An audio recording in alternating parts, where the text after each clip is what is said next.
విశాఖ జిల్లా యలమంచిలి ఎమ్మెల్యే కన్నబాబు మరో వివాదంలో చిక్కుకున్నారు. సింహాచలం భూమిని కబ్జా చేసి ఇల్లు కట్టుకున్నారనే ఆరోపణలు ఇప్పుడు ఆయన్ను చుట్టుముట్టాయి. ఈ ఆరోపణలు చేసింది ఆయన రాజకీయ ప్రత్యర్థులు కాదు, ప్రభుత్వ అధికారులే. ఈ విషయాన్ని కుండబద్దలు కొట్టారు.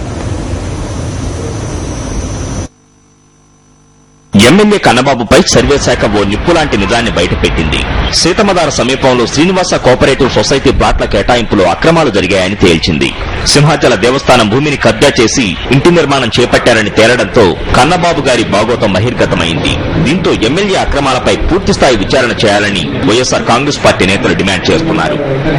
1 year క్రితం లోకాయుక్త ఆదేశాల మేరకు ల్యాండ్ సెటిల్మెంట్ వారు మరి అన్ని కూడా క్షుణ్ణంగా పరిశీలించి ఎమ్మెల్యే గారి యొక్క భూమి ఇది ఒక సింహాచలం భూమి అని నిర్ధారణ చేయడం జరిగింది. కానీ అధికారులు ఇప్పటికి కూడా మరి ఆ భూమిని వెనక్కి తీసుకోవడం జరగట్లేదు. ఇప్పటికే ఏసీబీ విచారణ ఎదుర్కొంటున్న ఎమ్మెల్యే కన్నబాబుకు తాజాగా ఇంటి స్థలం ఆక్రమణ కేసు చికాకు పెట్టేది. కన్నబాబు నిబంధనలను అతిక్రమించి సింహాచల దేవస్థానం భూమిలో భారీ భవనాన్ని నిర్మించారని, దీని విలువ 4 కోట్ల పైనే ఉంటుందని అధికారులు అంచనా వేశారు.